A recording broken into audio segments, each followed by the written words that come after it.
प्रियरनं आपल्या मननाकडे आपण वळूया आणि आज मत्तई शुभवर्तमान याचा 19वा अध्याय आणि 27 आणि 28 वचने प्रियरनं आपण वाचूया. कुणाला वाचायची इच्छा असेल तर उभं राहावं आणि प्रियरनं वचन वाचू शकतं. मत्तई शुभवर्तमान 19वा अध्याय आणि 27 आणि 28 वचन. मत्तई 19, 27 आणि 28 वचन. कोणी वाचेल आपल्यासाठी? उभं राहून मराठीत.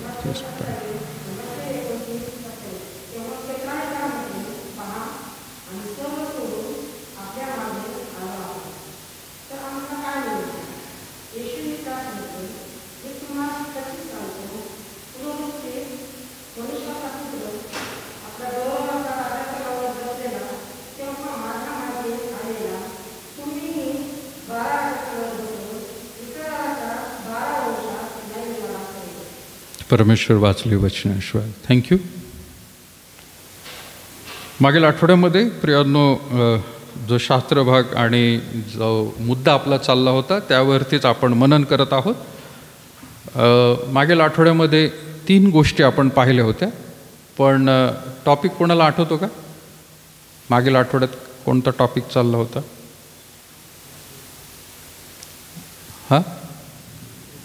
उत्कृष्ट गोष्टी. मी मराठी शब्द शोधत होतो. मला ग्रेट शब्दासाठी मी मराठीमध्ये काय आपल्याला मिळेल हे पाहत होतो आणि त्यावेळेला मला उत्कृष्ट शब्द मिळाला. पण ज्यावेळेला परत एकदा त्याच भागावरती अभ्यास करत असताना मला आणखीन एक शब्द म्हणजे महान शब्द हा एक सापडला. आणि मग मी प्रार्थनेला देखील विनंती केली की बाबा यूट्यूबवर टाकलेलं आहे उत्कृष्ट गोष्टी, पण आपण उत्कृष्ट म्हणण्यापेक्षा महान शब्द जर वापरला तर मला वाटतं फार फरक पडेल त्याच्यामध्ये. महान म्हटल्यावरती जसं आपण मागील 3 गोष्टी पाहिल्या होत्या आठवड्यामध्ये की त्याची तुलना कशाचीच करता येत नाही. आणि ज्याला आपण म्हणतो की परमेश्वराने त्याच्या ह्या गोष्टी ज्या आहेत इतक्या उच्च पातळीवरती ठेवलेले आहेत की जगातले बाकीचे लोक, समाजातले लोक, धर्म, कुठलेही त्यांची पोथी, पुराण काय असेल ते त्या लेवलपर्यंत येऊ शकत नाही.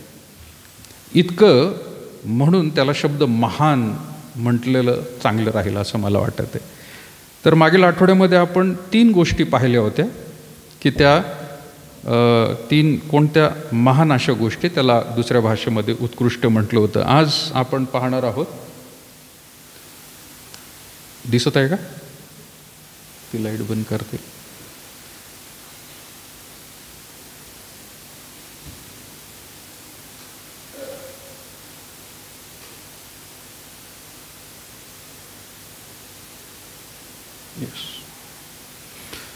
आज आपण पाहत आहोत प्रियांनो की 9 इतर 3 नंतर पुढचे एकूण खरं तर 9 गोष्टी आहेत त्या, आणि त्या महान अशा कोणत्या गोष्टी आहेत.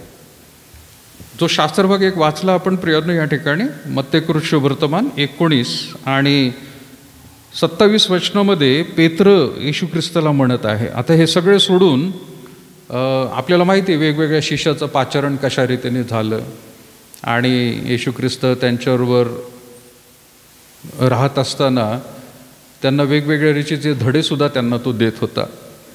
म्हणजे एक प्रकारे खरं तर ज्याला आपण म्हणू की चालतं फिरतं बायबल सेमिनरी त्याच्यामध्ये त्या लोकांमध्ये होती, शिष्यांमध्ये होती.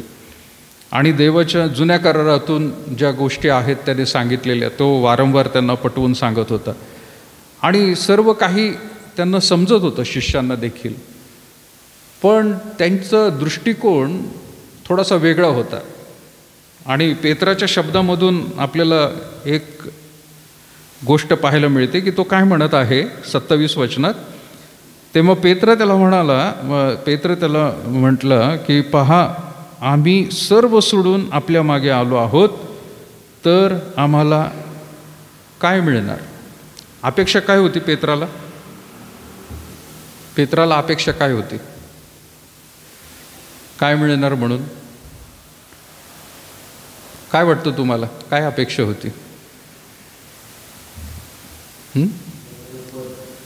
पद म्हणा, गुड, व्हेरी नाईस. अजून अजून काय अपेक्षा असेल? वाटतंय आपल्याला, तुम्हाला पण वाटत असेल नाही का? काय मिळणार बाबा? पद, अजून काय? कोणी सांगेल? नाही, अंदाज नाही लावते. पैसा? पेत्र कदाचित म्हणत असताना काय म्हणत आहे? काय आम्हाला मिळणार आहे तुझ्याबरोबर? काहीतरी पैसा मिळणार आहे का? आम्हाला काहीतरी प्रतिष्ठा मिळणार आहे का? पद मिळणार आहे का? आता तू इस्रायलाचा राजा म्हणून खरं तर आलेला आहेस हे थोडक्यात त्यांना माहीत होतं, पण आम्हाला काहीतरी त्या ठिकाणी मिळणं गरजेचं आहे. आम्ही एवढं सगळं काही करत आहे. पण येशू ख्रिस्ताने जी गोष्ट त्यांना सांगितली ती सगळ्यात महान गोष्ट आहे आणि ती 28 वचनात म्हणत आहे. येशूने त्यांना त्यास म्हटले, मी तुम्हास खचित सांगतो, पुनरुत्थित मनुष्याचा पुत्र आपल्या गौरवाच्या राजासनावर बसेल तेव्हा माझ्या मागे आलेले तुम्हीही 12 राज्यांवर बसून इस्रायलाच्या 12 वंशजाचा न्यायनिवाडा कराल. पद मिळणार आहे, पण कधी मिळणार आहे? कधी मिळणार आहे? टायमिंग त्याने सांगितलेलं आहे. आत्ता लगेच नाही मिळणार आहे काही, पण काय मिळणार, कधी मिळणार आहे ते? पुनरुत्थित मनुष्याचा पुत्र आपल्या गौरवाच्या राजासनावर बसेल. येशू ख्रिस्ताचं पुनरुत्थान म्हणजे तो मरणार आहे, मरणातून परत एकदा जिवंत होणार आहे. जिवंत होऊन आपल्याला माहिती आहे की त्याने मग 40 दिवस सगळ्यांना वेगवेगळ्या रीतीने दर्शन दिलं आणि मग स्वर्गारोहण त्याचं झालं. पण स्वर्गारोहण झाल्यानंतर तो येशू ख्रिस्तच देवाच्या उजवीकडे बसलेला आहे आणि आता परत एकदा न्यायसनासमोर ज्या वेळेला तो बसेल त्यावेळेला ते मिळणार आहे. म्हणजे अजूनही, म्हणजे त्यावेळेला त्यांना काही मिळालं नाही, आत्ता पण त्यांना काही मिळणार नाही. परंतु येशू ख्रिस्ताचं आगमन होऊन नंतर आपण जे वेगवेगळे मागील वर्षी 7 पायऱ्या बघितल्या की येशू ख्रिस्त सिंहासनावर बसेल, त्यावेळेला तो म्हणत आहे की तुम्हाला न्यायनिवाडा करण्यासाठी हे पद मिळणार आहे. ही महान गोष्ट आहे. ही सर्वसामान्य मनुष्यासाठी नव्हती प्रियानो. याला महान का म्हणत आहोत आपण? कारण ज्या वेळेला उत्पत्तीच्या पुस्तकामध्ये मनुष्याला घडवण्यात आलं होतं त्यावेळेला सिंहासनाजवळ किंवा स्वर्गामध्ये सुद्धा जाण्यासाठी कल्पना देवाने योजना देखील केलेली नव्हती. कारण उत्पत्तीच्या पुस्तकात मनुष्याला फक्त या भूतलावर राहण्यासाठीच दिलं होतं. त्याच्याबरोबर स्वर्गामध्ये तर कुठेही तिथं दिलेलं नाही आहे. पण ही महान गोष्ट आहे की ज्याला आपण आजच्या काळामध्ये थम्सअप दाखवू. व्हॉट्सॲपवर एखादा न्यूज अशी जर आली तर आपण म्हणू ग्रेट, व्हेरी नाईस. ही गोष्ट प्रभू येशू ख्रिस्त महान म्हणून सांगत आहे.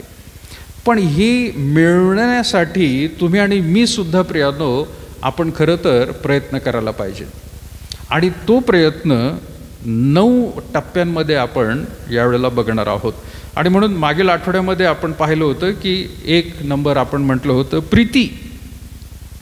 जर आपल्याला प्रभू येशू ख्रिस्ताच्या सिंहासनाजवळ जायचं आहे, तिथं राहायचं जर आहे, तर सर्वात पहिली गोष्ट म्हणजे ख्रिस्ती या नात्याने आपल्यामध्ये प्रीती असणं गरजेचं आहे. आणि त्याला म्हटलेलं आहे तारणासाठी महान तत्व आहे. मला माहीत नाही रंग दिसत आहे का? नाही दिसत आहे, लांबपर्यंत नाही दिसत आहे ना. तारणासाठी महान तत्व आहे. प्रीती हे एक प्रिन्सिपल आहे की तुमच्यामध्ये ते असणं गरजेचं आहे, माझ्यामध्ये ते असणं गरजेचं आहे.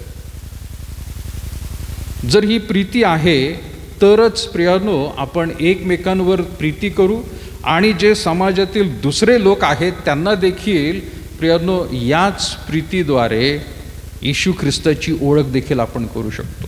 मागील आठवड्यामध्ये प्रियानो आपण ते पाहिलं आणि करिंथमधून प्रियानो आपण ते पाहिलं होतं वेगवेगळ्या रीतीने. दुसरा मुद्दा आपण मागील आठवड्यात पाहिला होता तो म्हणजे येशू ख्रिस्ताचे रक्त. महान गोष्ट आहे. बायबलमधली एखाद्या व्यक्तीने सर्वसामान्य माणसासाठी आणि तो सुद्धा पापी माणसासाठी येशू ख्रिस्ताने आपलं रक्त सांडलेलं आहे. त्याला म्हटलेलं आहे पापांच्या क्षमेसाठी महान अर्पण. असं कुठेही दुसरीकडे मिळणार नाही. प्रीती ज्याला आपण म्हणत आहोत ती देवाने जगावर एवढी प्रीती केली असं म्हटलेलं आहे. देवाने जगावर एवढी प्रीती केली की त्याने आपला एकुलता एक पुत्र दिला. ती प्रीती बायबलमध्ये दिसत आहे.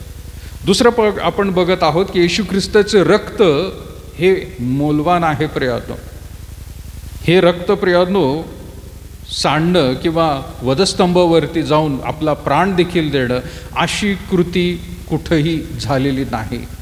बरेचसे स्वतःला देव म्हणणार आहेत, गुरु म्हणणारे आहेत, स्वामी म्हणणारे आहेत, जगामध्ये सापडतील, दैवी गोष्टी चमत्कार करणारे राहतील, पण स्वतःचा प्राण दिलेला आहे किंवा रक्त सांडलेलं आहे ते सुद्धा सर्वसामान्य मातीपासून बनवलेल्या मनुष्यासाठी, आणि तो सुद्धा पापी असताना अशी कृती कोणी केलेली नाही.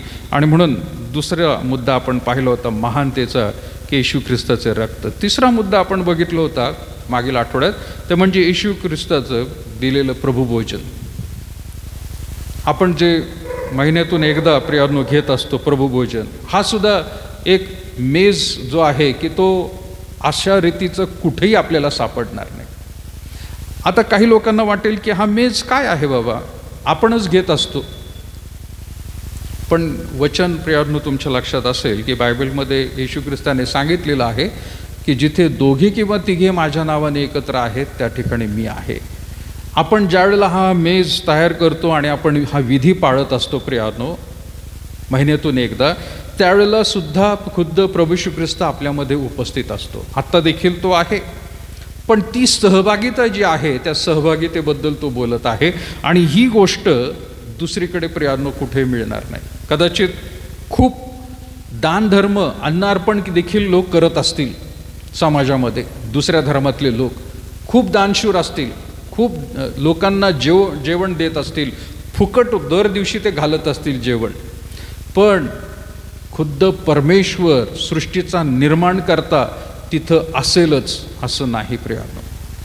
इथं प्रियानो त्या विश्वासणाऱ्यांच्या सहभागितेमध्ये तो म्हणत आहे की मी स्वतः त्या ठिकाणी येणार आहे, मी असणार आहे तिथे जिथे दोघे किंवा तिघे माझ्या नावाने आहेत. आणि म्हणून या प्रभुभोजनाच्या मेजाबद्दल प्रियानो जर आपण म्हटलं तर ही महान आत्मिक स्मरण करत असतो आपण. ज्या वेळेला आपण भाकर आणि प्याला घेत असतो ते आध्यात्मिक स्मरण आपण करत आहोत की हो येशू ख्रिस्त माझ्या जागी मेलेला आहे, माझ्यासाठी त्याने प्राण दिलेला आहे, आणि म्हणून मला पवित्र करून किंवा मला त्याच्या मार्गामध्ये चालण्यासाठी तो आता आव्हान करत आहे त्याच्या पवित्र आत्म्याच्या द्वारे. तर मी जगामध्ये, जगातल्या गोष्टींमध्ये, पापामध्ये, वाईट कृत्यांमध्ये मी कधीही सापडू नये याची प्रियानो आपण आठवण करून घेत असतो. आत्मिक, महान आत्मिक प्रियानो स्मरण आपण करत असतो. जग जे करत आहे त्याप्रमाणे आपल्याला करता येणार नाही. त्या गोष्टी आपण कधीच करू नये. म्हणजे ज्यांचा बाप्तिस्मा झालेला आहे आणि ज्यांनी प्रियानो आपली वाटचाल आध्यात्मिक रीतीने व्यवस्थित ठेवलेली आहे त्यांनाच खरं तर प्रभुभोजनामध्ये आपण आमंत्रण देत असतो. मागील आठवड्यात आपण म्हटलं की प्रभुभोजन हा कुठल्या प्रकारचा एक प्रसाद नाही आहे की तो खाल्ल्यामुळे आपण पवित्र होतो.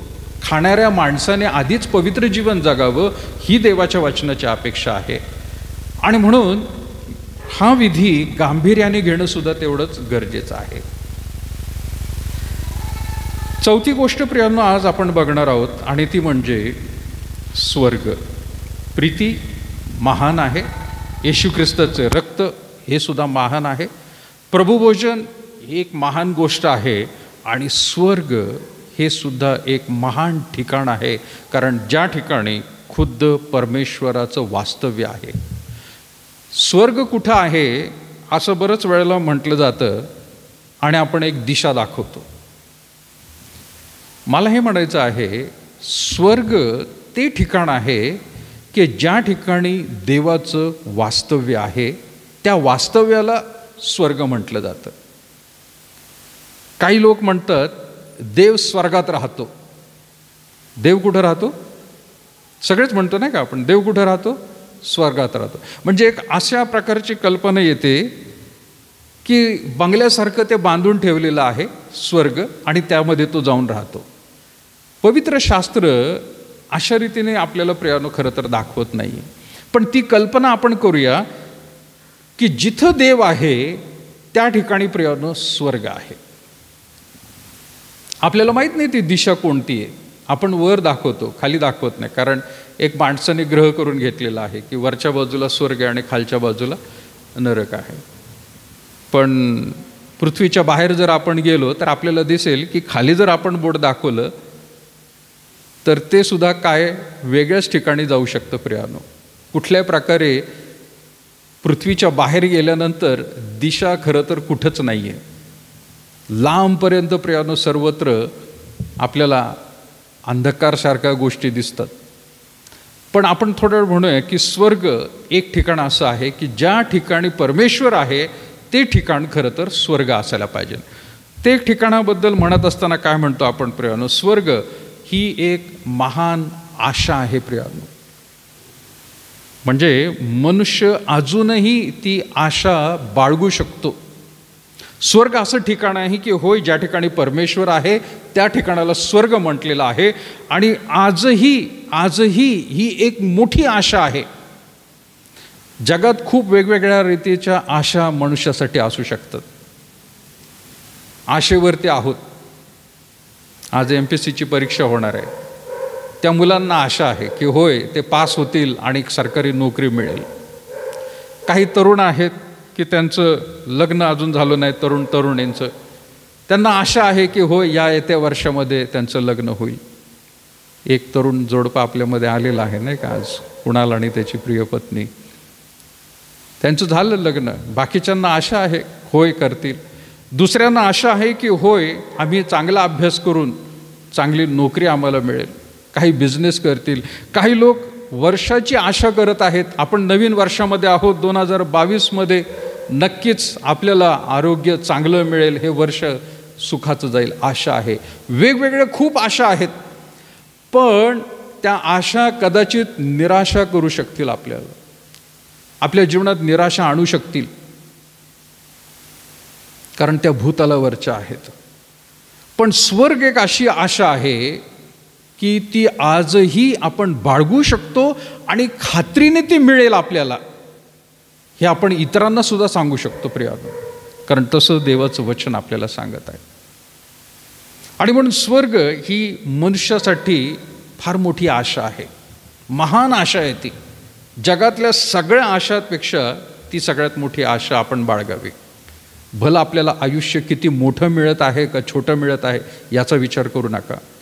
पण त्यानंतर आपण कुठे जाणार आहोत हे जर आपल्याला ठाऊक आहे, त्या स्वर्गाची आशा आपण करू शकतो. त्यासाठी प्रियानो काही वचनं आपण काढूया. आणि कलसेकरास पत्र 1 अध्याय आणि 5 वचन कोणी वाचेल आपल्यासाठी? मी विनंती करेन. सगळ्यांनी आता थोडीशी संख्या आपली वाढलेली आहे आणि म्हणून प्रत्येकाने वेगवेगळी वचनं वाचावीत. एकानेच कोणी बायबल वाचू नये, तर ज्याला सापडेल त्याने वाचावं. कलसेकरास पत्र याचा 1 अध्याय आणि 5 वचन काय म्हटलेलं आहे?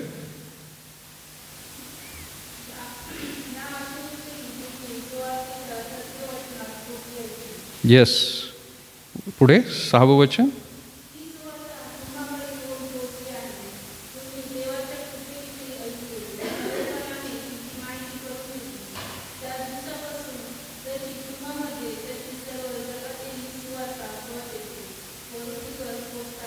Yes, thank you. 5वं वचन म्हणत आहे, ह्या आशेविषयी तुम्ही सुवार्तेच्या सत्यवचनात पूर्वी ऐकले. सत्यवचन आहे प्रियानो, पूर्वी तुम्ही ऐकलं होतं. आणि ती आत्ता फक्त तुम्हापुरतीच होती किंवा मागील काळापुरतीच होती असं नाही, तर इथून पुढे ती वाढत चाललेली आशा. ते सत्यवचन लोकांना समजत आहे, ते त्याच्यावरती विश्वास ठेवत आहे, त्याप्रमाणे चालायला सुरुवात केलेली आहे. कलसेच्या मंडळीला तो म्हणत आहे की ही सुवार्ता तुमच्याकडे येऊन पोचली आहे. तुम्ही देवाच्या कृपेविषयी ऐकले व खरेपणाने तिची माहिती करून घेतली. त्या दिवसापासून जशी तुम्हामध्ये तशी सर्व जगातही सुवार्ता फळ देत व वृद्धिगत होत चाललेली आहे. ती चाललेली आहे, पुढं जात आहे. लोकांना स्वर्गाविषयी आज कुठल्याही माणसाला प्रियांनो तुम्ही विचारा, मेल्यानंतर अपेक्षा काय आहे बाबा, कुठं जाशील तू? तो म्हणाल स्वर्गातच. पण त्याची कृती तशी आहे का, हा जर प्रश्न त्याला विचारला तर थोडासा तो थांबतो. अपेक्षा सगळ्यांनाच आहे, होय एक दिवशी आपल्याला जायचं आहे या भूतलावर, परंतु जर दिशा आपल्याला माहीत आहे तर तो मनुष्य खात्रीने सांगेल की होय मी स्वर्गातच जाणार. आणि मी म्हणेल फक्त ख्रिस्ती लोक जे त्याच्या सान्निध्यामध्ये, त्याच्या वचनामध्ये, प्रार्थनेमध्ये दर दिवशी वाढत आहेत, ते खात्रीने सांगू शकतील की बा त्यांना मात्र खात्री मिळते की आपण स्वर्गामध्येच जाणार, कारण आम्ही तशी कृती करत आहोत. देवाच्या वचनावरती अवलंबून आम्ही आहोत आणि देव आम्हाला सहाय्य करत आहे. जगामधल्या लोकांना सुद्धा ती आशा आहे आणि म्हणून तेव्हापासून, म्हणजे आज 2022 वर्ष जरी आपण म्हटलं पूर्वी, तेव्हापासून ती आशा प्रभू येशू ख्रिस्तामुळे खरं तर आपल्याला प्राप्त झालेली आहे. ज्यावेळेला तो प्रियांनो पुनरुत्थित झाला, 40 दिवस त्यांना तो वेगवेगळ्या रीतीने दर्शन देत होता, पण ज्या वेळेला प्रियांनो तो स्वर्गारोहण होत असताना स्वर्गात गेला, तो जमिनीत गेला नाही प्रियांनो. तो जमिनीतून खरं तर वर आला, पुनरुत्थित झाला, त्याला मारलं, गाडलं गेलं, त्याला जमिनीत टाकलं आणि तो परत एकदा त्या जमिनीतून वर आलेला आहे. काही लोकांचा देव जमिनीतून येतो वर आणि परत जमिनीतच जातो. हा स्वर्गातूनच आला. ज्या ठिकाणी प्रियांनो आपण म्हणत आहे की परमेश्वर जिथे राहतो ते ठिकाण म्हणजे स्वर्ग, त्या स्वर्गातून मानवाचं रूप धारण करून बाळाच्या रूपाने आला, भूतलावर राहिला, त्याला मारलं गेलं, त्याला गाडलं, पण जमिनीतून परत वर आला आणि नंतर प्रियांनो तो स्वर्गामध्ये गेला. ज्या प्रकारे शिष्यांनी त्याला स्वर्गामध्ये जाताना पाहिलेलं आहे, त्या आशेमुळे त्या 12 शिष्यांनाच नाही तर त्यांच्याबरोबर दुसरे सुद्धा जे लोक होते त्यांना ती भयंकर मोठी आशा मिळालेली आहे की मनुष्य स्वर्गामध्ये जाऊ शकतो. विमानाबद्दल आज आपल्याला काही एवढं कुतूहल वाटत नसेल कदाचित.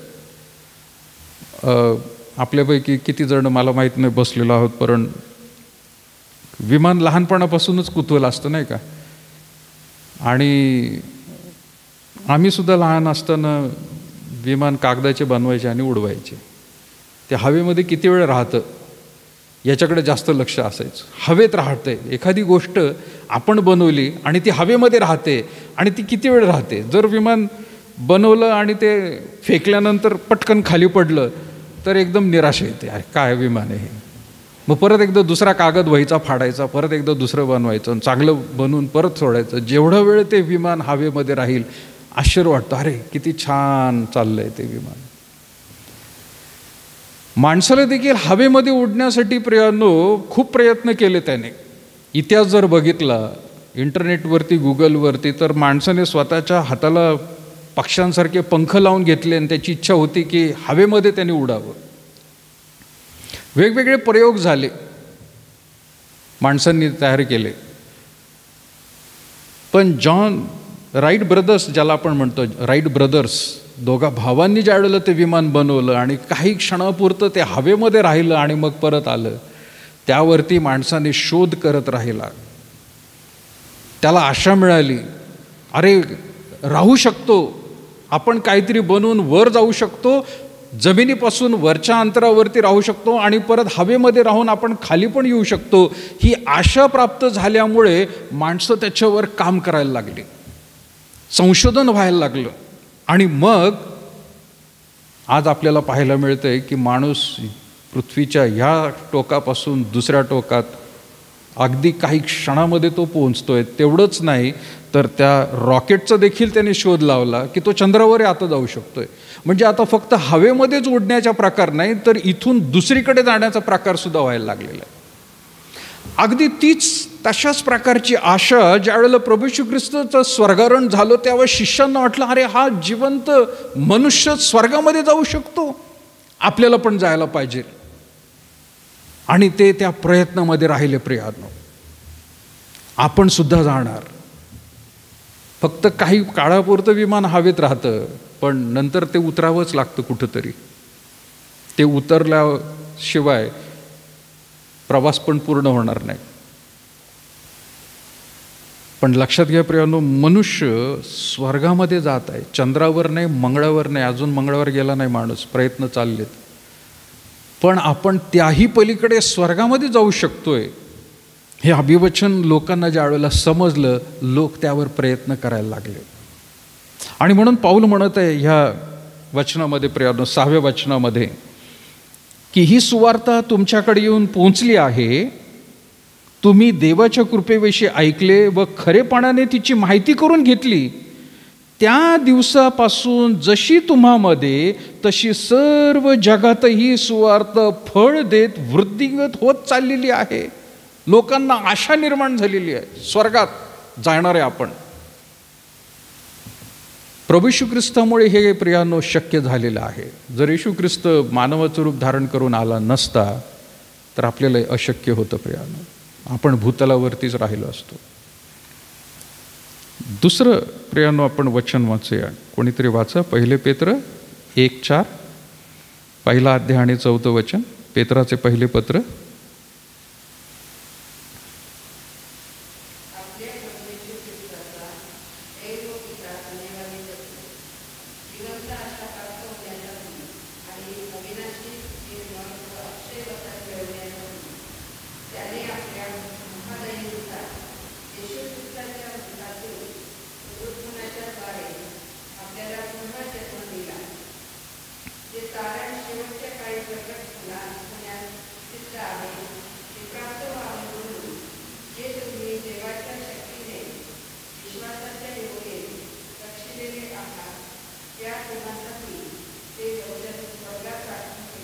Yes, thank you.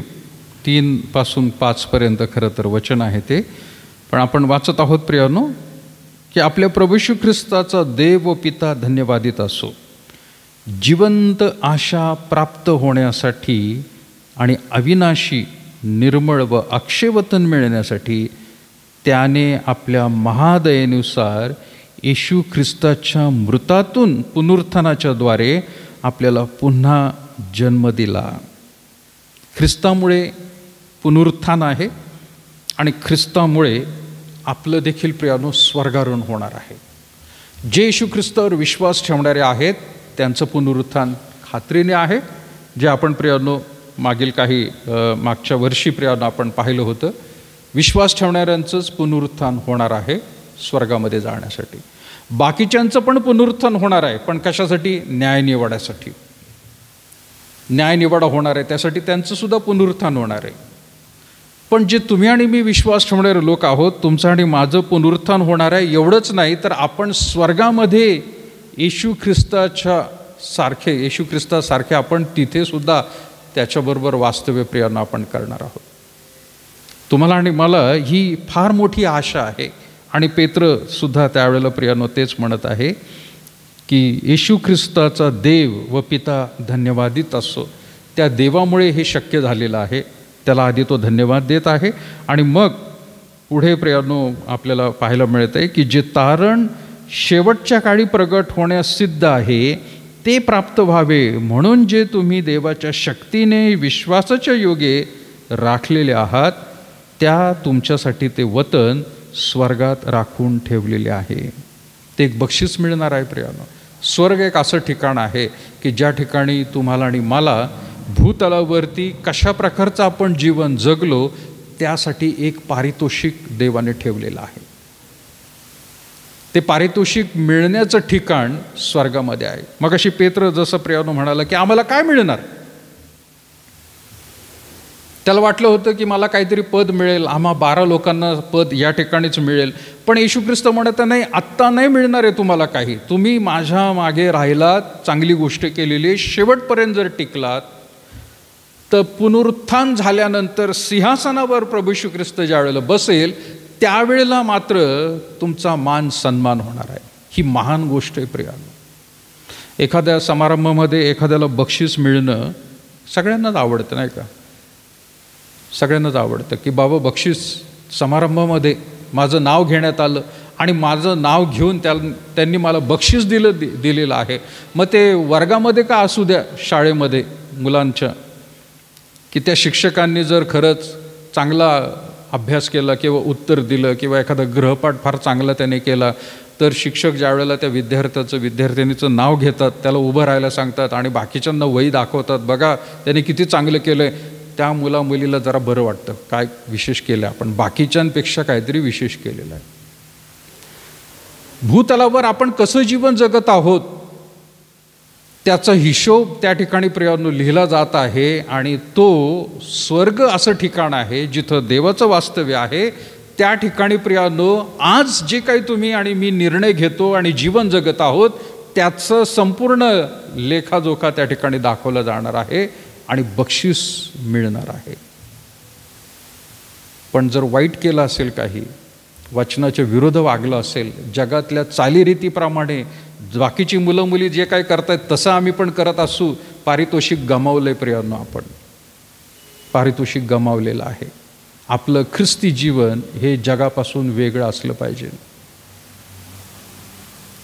आणि म्हणून तो म्हणत आहे की ते स्वर्गामध्ये तुमच्यासाठी राखून ठेवण्यात आलं आहे. ते स्वर्ग प्राप्त व्हावं अशी जर आपली इच्छा आहे तर ह्या पायऱ्यांमधल्या प्रियांनो एकही गोष्ट आपल्यापासून दूर जाऊ नये. यामधलं शेवटचं वचन वाचूया प्रियांनो आपण, इब्री 11:13-16 इब्री लोकासपत्र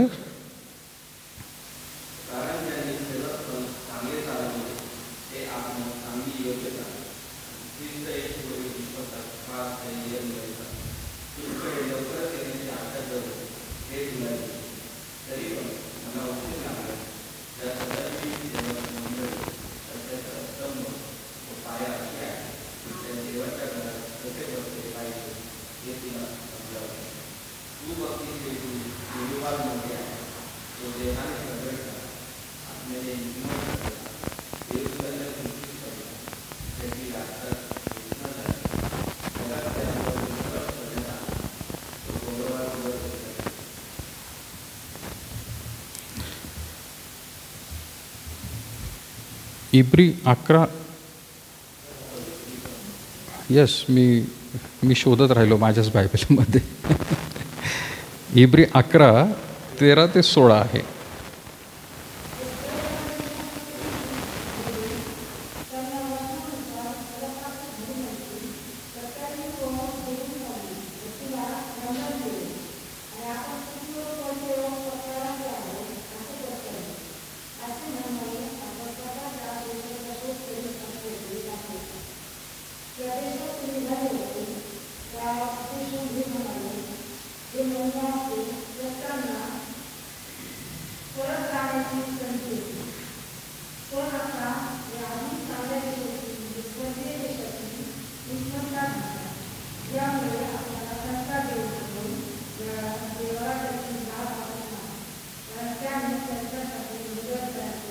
येस, थँक्यू. इब्रीचा लेखक म्हणत आहे 11वा अध्याय 13 वचन, हे सर्वजण विश्वासात टिकून मेले. हे सर्वजण म्हणजे काय?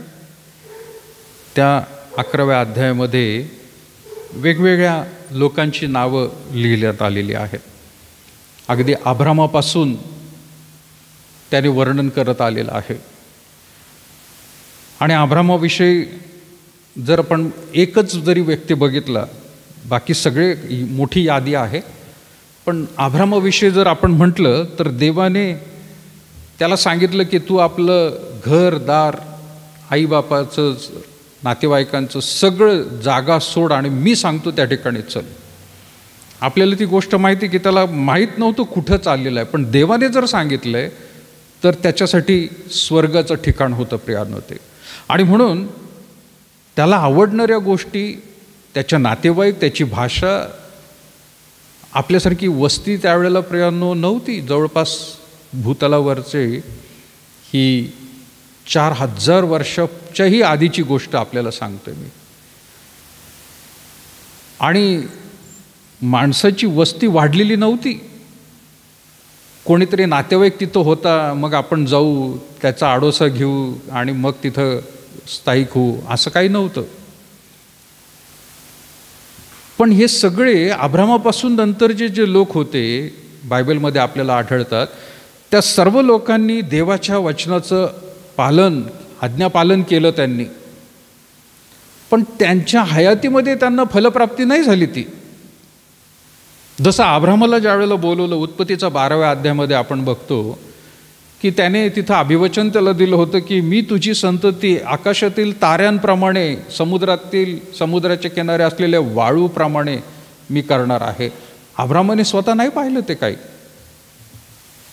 जो देश तू आता हेरून घेतलेला आहे किंवा पाहिलेला आहे तो तुझ्या संततीला मी देणार आहे, त्याने स्वतः तो नाही बघितला की तो माझ्या ताब्यात आलाय म्हणून. त्या सगळ्या गोष्टींचं वर्णन करून इथं लेखक म्हणत आहे या वचनामध्ये, 13 वचनामध्ये, हे सर्वजण विश्वासात टिकून मेले, त्यांना वचनानुसार फलप्राप्ती झाली नव्हती, तर त्यांनी ती दुरून पाहिली व तिला वंदन केले आणि आपण पृथ्वीवर परके व प्रवासी आहोत असे पत्करले. ते म्हणाले ठीक आहे, देवाने सांगितलं आम्ही त्याप्रमाणे केलं, तंतोतंत आज्ञेचं पालन केलं. आणि जिथं आज्ञेचं पालन झालं नाही त्या लोकांचा नाश कशा झाला प्रियांनो आपल्याला माहीत आहे. आपल्याला त्या वाळवंटामधून ज्यावेळेला परमेश्वर घेऊन चालला होता, देश हेरून येण्यासाठी देवाने सांगितलं होतं. 12 हेर पाठवले होते, प्रत्येक त्यांच्या गोत्रानुसार किंवा वंशानुसार त्याने पाठवलं होतं. 10 हेर म्हणाले नाही तू चांगलं नाही आहे, कुरकुर केली त्यांनी. फक्त 2 म्हणाले नाही खूप देव आपल्याला सहाय्य करेल, आपण तो ताब्यात घेऊ. देवाला क्रोध आला. 10 लोकांचं वंश त्याने वाळवंटामध्ये मरुस्तोर, त्यांची पिढी जाऊस्तोर ती तिथंच संपवली, त्यांना तिथंच राहू दिलं, दुधामधाच्या देशात नेलंच नाही. देवाच्या आज्ञेचं पालन मोशेने देखील शेवटी न केल्यामुळे एवढं मोठं कार्य त्याने केलं, पण दुधामधाच्या देशामध्ये तो जाऊ शकला नाही. देवाने त्याला लांबून दाखवलं डोंगर, हे बघ तो देश आहे, लांबूनच पाहतो, कारण आज्ञापालन केलं नाही. पण ज्यांनी आज्ञापालन केलं त्यांना परमेश्वराने पुढे घेऊन गेला. आज तुम्हाला आणि मला प्रियांनो अशाच प्रकारे देव स्वर्गाबद्दलच्या गोष्टी पवित्र शास्त्रामधून दरवेळेला तो दाखवत आहे आणि तो सांगत आहे की होय तेव्हा त्या स्वर्गामध्ये आपल्याला जायचं आहे. त्याचं वर्णन बायबलमध्ये दिलेलं आहे.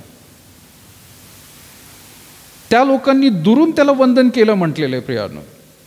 पण महत्त्वाचं काय आहे, त्यांनी दुरून पाहिली व तिला वंदन केले आणि आपण पृथ्वीवर परके व प्रवासी आहोत हे पत्करलं. पृथ्वीवर कायम स्वरूपी आपण राहणार नाहीये,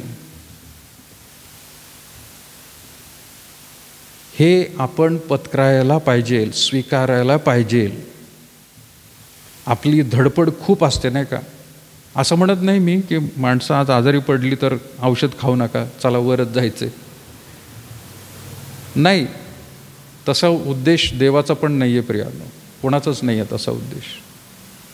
बरं वाटावं, पण आपली इथून पुढे जायची तयारी असली पाहिजे. कधीतरी जायचं आहे, प्रवास सुरू करायचा आहे आपल्याला, इथलं वास्तव्य थांबवायचं आहे, हे जग सोडून जायचं आहे आपल्याला. ही मनाची आणि आध्यात्मिक तयारी आपण करायला पाहिजे. कुठं तर त्या स्वर्गामध्ये जाण्यासाठी, की जिथून आपण आलेलो आहोत, ज्या देवाने आपल्याला पाठवले त्याच देवाकडे, त्याच ठिकाणी परत एकदा आपल्याला जायचं आहे. याची तयारी असली पाहिजे प्रियांनो. आपलीच नाही तर आपल्या प्रियजनांची सुद्धा इथून परतीचा प्रवास होणार आहे, ही सुद्धा बाब लक्षात घ्यायला पाहिजे. या गोष्टी ज्या मनुष्याची तयारी झालेली आहे, या गोष्टींमुळे तो स्वतःच्या मृत्यूबद्दल कधी घाबरणार नाही आणि आपल्या प्रियजनांचा मृत्यू जरी झाला तर त्याला फार दुःख होणार नाही. आणि म्हणून आपण म्हणत आहोत ही महान आशा अजूनपर्यंत अजूनही माणसासाठी आशादायी आशा आहे. त्यांनी पत्करलं की पृथ्वीवर आपण परके आहोत, आपण परके आहोत, आपण उपरे आहोत या ठिकाणी. ही गोष्ट समजून घेणं फार गरजेचं आहे प्रियानो. आज एका घरामध्ये तुम्ही कदाचित काही वर्ष राहत असताल, जसं आम्ही त्या दिवशी कार्यक्रमामध्ये मी म्हटलं की गेली 20 वर्ष आमचं वास्तव्य, 20 आता 21 वर्ष होतील, आम्ही याच ठिकाणी आहोत.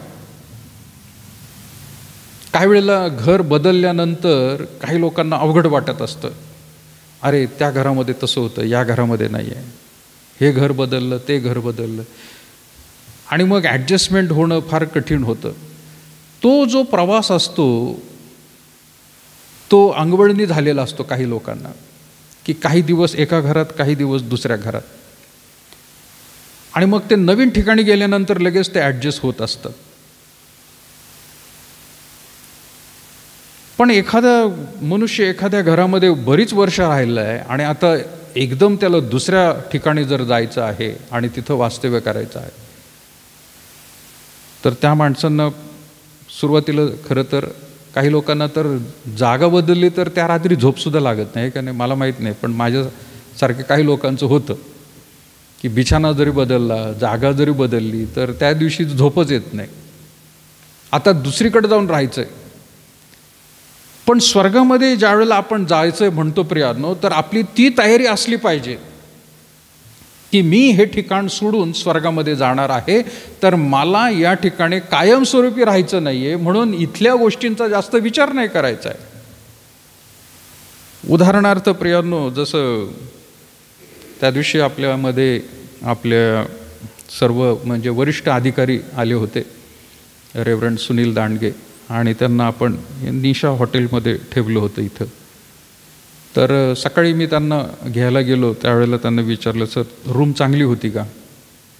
ते म्हणे होती चांगली, पण मी आल्यानंतर त्याला बेडशीट बदलायला लावली, पिलो बदलायला लावला. अरे म्हटलं मी तर पाहून गेलो होतो चांगली. ते म्हणे नाही, थोडी मळकट होती, पण काही हरकत नाही, जाऊ द्या म्हणे, एक रात्र तर काढायची होती, पण त्यांनी बदलून दिली मला, असं त्यांनी सांगितलं. म्हटलं चांगली गोष्ट आहे. रूम सर्व्हिस ती पण चांगली होती म्हणे. त्यांनी जास्त लक्ष नाही दिलं का, तर त्यांना किती दिवस राहायचं होतं, किती वेळ राहायचं होतं? हां, एक रात्र काढायची होती फक्त त्यांना. मग ते बारीक सारीक बघत बसले का तिथं, अरे नाही इथं हे नाही आहे, मी हॉटेलमध्ये आलो, ते साबण नाही आहे, ते चप्पल नाही आहे, ते टॉवेल नाही आहे, ते बेडशीट नाही आहे, अगदी बारीक सारीक. ते म्हणे काही गोष्टी माझ्याकडे होत्या, दुर्लक्ष केलं. जसं आपण एखाद्या हॉटेलमध्ये काही तासासाठी किंवा काही वेळेसाठी, काही दिवसांसाठी जरी जातो तरी फार लक्ष देत नाही आपण तिथं, कारण ते आपलं वास्तव्य नाही आहे, ते आपलं स्वतःचं नाही आहे घर. तिथून कधीतरी निघायचं आहे आणि आपल्या घरी मायदेशी आपल्याला परत जायचं आहे. जेवढा वेळ तिथं मिळेल चांगली गोष्ट आहे, जे मिळेल ते मिळेल, नाही मिळेल तर नाही मिळेल, पण माझा परतीचा प्रवास व्हायचा आहे. मग आपण परदेशात गेलो, बाहेर राज्यामध्ये गेलो, त्यावेळेला जशी आपली वृत्ती असते किंवा आपली मनाची तयारी असते, अगदी तशाच प्रकारची तयारी भूतलावर असताना प्रियानो करायची की इथं जे आहे कायमस्वरूपी नाही आहे माझं, हे मला जायचं स्वर्गात, तिथलं नागरिकत्व आहे आपलं प्रियानो, पवित्र शास्त्र सांगत आहे. आणि म्हणून तिथं वचनात म्हटले की हे सगळे लोक, त्यांना देवाने अभिवचन दिलं, ते पृथ्वीवर परके आणि प्रवासी आहेत असं त्यांनी पत्करलं. ते 14 वचन, असे म्हणणारे आपण स्वतःच्या देशाचा शोध करत असल्याचे दाखवतात. स्वतःच्या देशाचा शोध करत आहोत. 15 वचन, ज्या देशातून ते निघाले होते त्या देशाला उद्देशून ते म्हणणे असले तर त्यांना परत जाण्याची संधी होती. त्यांना परत रिटर्न जाऊशी वाटत असेल. कुठं नवीन ठिकाणी आलो, आपल्याला काहीच माहीत नाही, नवीन ठिकाणी गेल्यानंतर थोडंसं आपण संकुचित मनाने विचार करतो किंवा भीती वाटत असते. आणि कधी कधी आपल्याला असं वाटतं की जाऊ द्या, आल्या पावली परत जाऊ आपण, नको. त्यांच्याकडे तशी संधी होती, ते जाऊ शकले असते रिटर्न. नको बाबा, कुठं आणलं आम्हाला अशा ठिकाणी. पण तसं केलं नाही त्यांनी. देवावर त्यांनी विश्वास ठेवला. आणि मग 16 वचन, पण आता ते अधिक चांगले देशाची म्हणजे स्वर्गीय देशाची उत्कंठा धरतात, यामुळे आपणाला त्यांचा देव म्हणून घ्यावायचा. देवाला त्यांची लाज वाटली नाही, कारण त्याने त्यांच्यासाठी नगर तयार केले होते. त्यांनी शेवटपर्यंत विश्वासू राहिले आणि देवाला सुद्धा लाज वाटली नाही की बाबा मी यांचा देव आहे म्हणून असं म्हणण्यासाठी. जर त्यांनी परतीचा प्रवास धरला असताना, रिटर्न गेले असते, आज्ञेचं पालन केलं नसतं, नको नको दुसरीकडं, तर देवाला स्वतःला लाज वाटली असते. अरे काय यांचा देव म्हणून, मी यांचा देव म्हणून कसं काय स्वीकार करू, माझे लोक आहेत, हे शक्यच नाही, असं देवाला वाटलं असतं, लाज वाटली असते देवाला. पण देव म्हणत आहे देवाला पण लाज वाटली नाही. वचन सांगत आहे देवाला लाज वाटली नाही. देव म्हणाला, अरे मला आनंद वाटत आहे की मी यांचा देव आहे आणि माझ्यावरती विश्वास ठेवून याप्रमाणे ते चालत आहेत. माझ्या प्रिय भावांनो आणि बहिणींनो, आज आपल्याकडे बघून देवाला खरंच तसा अभिमान वाटत आहे का त्याला लाज वाटत आहे? कसे राहतात हे?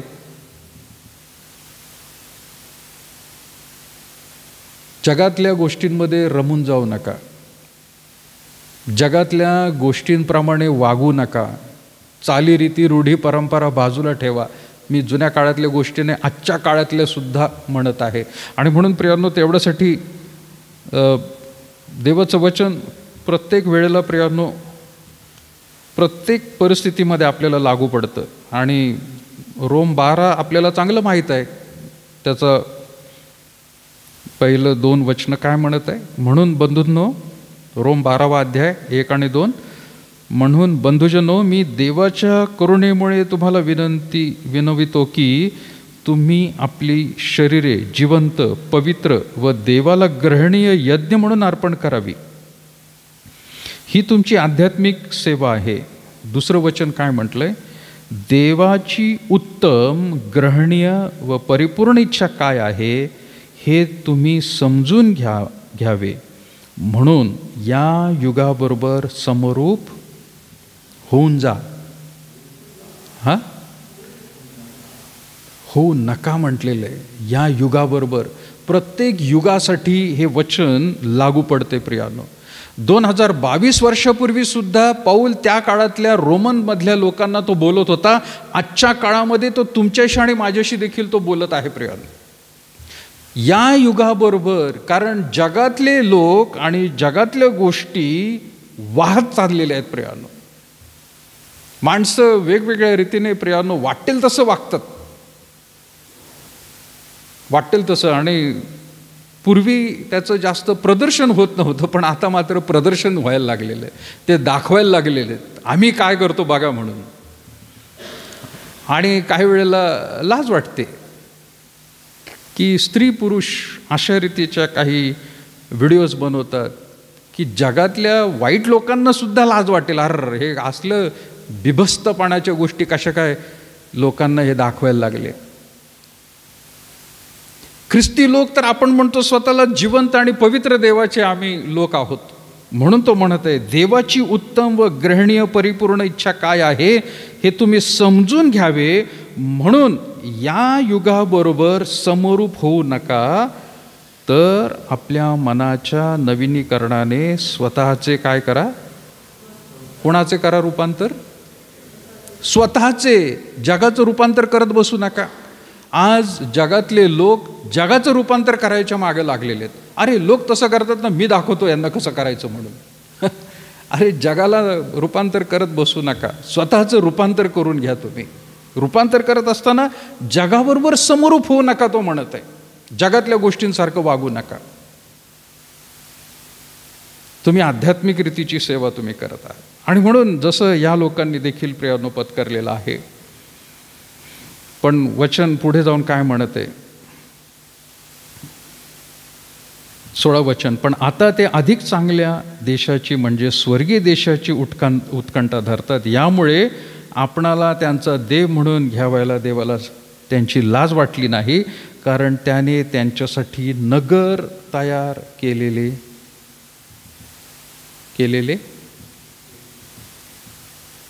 आहे. नगर झालेलं आहे. या म्हणतोय तो, आता तयारी करा. येशू ख्रिस्त स्वर्गात जाताना सुद्धा तेच म्हणत होता, काय, मी तुमच्यासाठी जागा तयार करावयास जात आहे. आणि आता दिवस जवळ आलेत प्रियानो, की तो आपल्याला घेऊन जाणार आहे.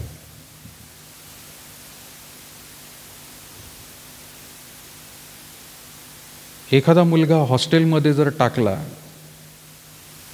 तर तो जाताना रडतो, नको मला हॉस्टेलला. आणि ज्या वेळेला हॉस्टेलमधून घरी जायची वेळ येते त्यावेळेला कसा करतो तो? आनंदाने जातो, आहे का नाही? हॉस्टेल जाऊ दे, नाही तर शाळेत म्हणा. शाळेला जर मुलाला पाठवते तर ती छोटीशी शाळा झाली सुरू. सकाळी आई वडील काही येतात, काही मुलं रडतच नाहीत, काही मुलं इतकी रडतात, गोंधळ घालतात. पण जाताना ते आनंदाने जातात, कारण घरी जायचं आहे आपल्याला परत. कोणता मुलगा शाळेत असा दिसला का की आई वडील आले आणि म्हणाले, चल बाबा, नाही नाही नाही, मला इथंच राहायचं, तुम्ही जा घरी, असं कोण म्हणेल? पाहिला कधी मुलगा मुलगी? तुम्ही तर कधीच वागला नसतं, आहे का? क्वचित एखादा मुलगा असेल, पण तो काय म्हणेल, थोडंसं थांबा, मला अजून काम करायचं आहे किंवा मला खेळायचं आहे. बाबा तुम्ही थांबा, आई तू थांब, दादा तू थांब, थोड्या वेळी जाऊ आपण, असं म्हणेल तो. पण कोणी रडत बसलं का? नाही नाही, मला नाही जायचं. असे लोक आहेत पण जगात, की ते शाळेमध्ये आले आणि थांबले तिथंच आणि घरी जायला नाही म्हणतात. ते कोण लोक आहेत माहिती आहे का? आपणच आहोत. देवाने शाळेत घातलं आपल्याला जगात. आपल्याला इतकी शाळा आवडायला लागली की आपण म्हणतोय बास इथंच राहू आता, आपण जे हॉस्टेलमध्येच राहू आता. आणि ते म्हणतो तुम्हाला घरी घेऊन जायचं आहे. नको नको बाबा, घरी नको. असे लोक आहोत आपण. आपल्याला घरी जायचं तर किती आनंदाने जायला पाहिजे, उत्साहाने. अरे कधी वाट बघितली पाहिजे. ती मुलं शाळा जर सुटली, दोन्ही लहान मुलांना मी शाळेत सोडतो आणि घेऊन येत असतो. कधी मला जर उशीर झाला तर ते दोघं वाट बघत असतात. कधी कार घेऊन जाईल, कधी बाईकवर जाईल. ते हॉर्न वाजलं की त्यांना पण कळतं. बाकीच्या शाळेतल्या मुलांना पण माहिती आहे. त्यांचा रिक्षावाला आलेला, त्यांचा हॉर्न ऐकून लगेच पळतात ते. आमचा रिक्षावाला आला, त्यामुळे आम्हाला सांगतात, सोडा गेट उघडा, आम्हाला जायचं आहे. ते म्हणतो, कुठे अरे रिक्षावाला? ते काय हॉर्न ऐकायला आलाय. वाट बघत असतात ते हॉर्नची. आपल्याला सुद्धा रिटर्न जायचं आहे प्रियानो, लक्षात घ्या. खुद्द येशू ख्रिस्त देवाचा पुत्र, आणि आपला सुद्धा हॉर्न आहे प्रियानो, तू तरी वाजवली जाणार आहे. किती सुंदर गोष्ट आहे ती. तू तरी ऐकून आपण म्हटलं पाहिजे, अरे जायचंय आपल्याला रिटर्न. त्याने सांगितलं परिस्थिती कशी आहे. ते स्वर्ग ठिकाण आहे प्रियानो. अजूनही ती आशा आहे तुम्हाला आणि मला. अजूनही ती आशा आहे की आपण त्या ठिकाणी जाऊ. पण आपली मनाची आध्यात्मिक रीतीची तयारी प्रियानो करून घ्यायला पाहिजे. आणि खात्रीने प्रियानो, आज चौथी गोष्ट आपण पाहिली. मला खरं तर पुढे जायचं होतं. आपण आत्तापर्यंत 4 गोष्टी पाहिल्या. प्रीती महान आहे. 9 महान गोष्टींपैकी 4 पाहिल्या. ते प्रीती, येशूचे रक्त, हे सुद्धा महान आहे. तिसरं प्रभुभोजन, हे सुद्धा एक महान प्रियानो गोष्ट आहे. चौथं स्वर्ग, सगळ्यात महान गोष्ट आहे. त्याची तुलना नाही. महान का म्हटलं आपण प्रियानो? त्याची तुलना कशाबरोबरही करता येत नाही. कशाचीही प्रियानो तुलना करता येणार नाही. एवढं मोठं हे प्रियानो गोष्ट आहे. पुढील आठवड्यामध्ये प्रियानो राहिलेल्या आपल्या 5 गोष्टी आहेत, आपण संपवण्याचा प्रयत्न करूया. पण आज या महान ज्या आपल्याला 4 गोष्टी पाहायला मिळाल्या त्याकडे लक्ष लावू. प्रीती, येशू ख्रिस्ताचे रक्त, प्रभुभोजन आणि स्वर्ग. ह्यापासून कधीही अंतर देऊ नका. हे कायमस्वरूपी आपल्या ध्यानीमनी बाळगायला पाहिजे. प्रार्थना करूया प्रियांनो.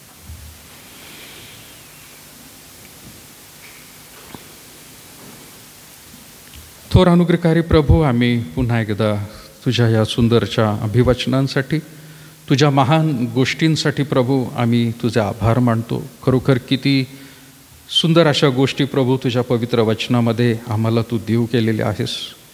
त्या वाचून त्याप्रमाणे वर्तणाऱ्या लोकांसाठी प्रभू खरोखर ही धन्य गोष्ट आहे, आशीर्वादित आहे. आज आम्हाला देखील प्रभू ही सुंदर अभिवचनं आणि या वेगवेगळ्या गोष्टी पाहण्यासाठी संधी मिळाली. ज्या ज्या प्रियजनांनी प्रभू त्या ऐकलेल्या आहेत, समजून घेतलेल्या आहेत, त्याप्रमाणे वागण्यास आम्हा प्रत्येकाला तू धैर्य, शक्ती आणि सामर्थ्य आत्म्याच्या रूपाने तू दे. आम्ही जगामध्ये वाहून न जाता खरोखर स्वर्गात आमचं नागरिकत्व आहे हे प्रभू आम्ही ध्यानात ठेवून सदैव या भूतलावरती स्वतःला प्रभू आम्ही अलिप्त ठेवावं, म्हणजे पवित्र ठेवावं. आणि खरोखर या भूतलावर जितकं जीवन आम्हाला तू दिलेलं आहे ते मनुष्यांसाठी नाही, आईवडिलांसाठी नाही, कुटुंबासाठी नाही, तर तुला आणि तुलाच प्रभू आनंद मिळेल. तू आमच्यावरती खरोखर प्रभू प्रसन्न होशील. अशाच रीतीने जीवन जगण्यास प्रभू प्रत्येकाला तू शक्ती, सामर्थ्य दे. पुन्हा एकदा प्रभू आम्ही सर्वजण तुझ्या अधीन आणि स्वाधीन होतो. उपस्थित असलेल्या सर्व तुझ्या प्रियजनांवरती तुझी विशेष कृपा, दया आम्ही मागत आहोत. ये प्रभू, जसा तू इथपर्यंत आमचा सांभाळ केलेला आहे, इथून पुढच्या दिवसांमध्ये देखील प्रभू तू आम्हाला शक्ती, सामर्थ्य दे. सर्व भयांपासून, रोगराई पिढींपासून प्रभू प्रत्येकाचा बचाव कर. आणि जे प्रियजन आमचे प्रभू आज आजारी आहेत, आज त्यांच्यावर देखील तुझी विशेष कृपा, दया आम्ही मागत आहोत. प्रत्येकाला प्रभू तुझ्या आत्म्याने तू चालव. येशूच्या पवित्र गोड नावात मागत आहोत म्हणून तो ऐक बापा. आमेन. आपण उभे राहूया आणि प्रभूने म्हटले शिकवलेली प्रार्थना म्हणूया. हे आमच्या स्वर्गातील बापा, पवित्र मानले जाऊ. तुझे राज्य येऊ, जसे स्वर्गात तसे पृथ्वीवर. तुझ्या इच्छेप्रमाणे हो. आमची रोजची भाकर आज आम्हास दे, आणि जसे आमच्या ऋणी आसरून सोडले तसे तू आमचे ऋणी आम्हास सोड. आणि आम्हास परीक्षेत आणू नकोस, तर आम्हास वाईटापासून सोड. कारण की राज्य, सामर्थ्य आणि गौरव ही सर्व काळ तुझीच आहेत. आपल्या परमेश्वराचं प्रेम, प्रभू येशू ख्रिस्ताची कृपा आणि पवित्र आत्म्याची सहभागिता आता आणि इथून पुढं सदैव तुम्हा सर्व लहान थोर प्रियजनांवर असो. आमेन. खाली बसूया प्रियांनो. काल, आज, सर्व काळ येशू सारखा. सर्व बदलते तरी येशू सारखा. धन्य त्याचे नाम, धन्य त्याचे नाम. सर्व बदलते तरी येशू सारखा.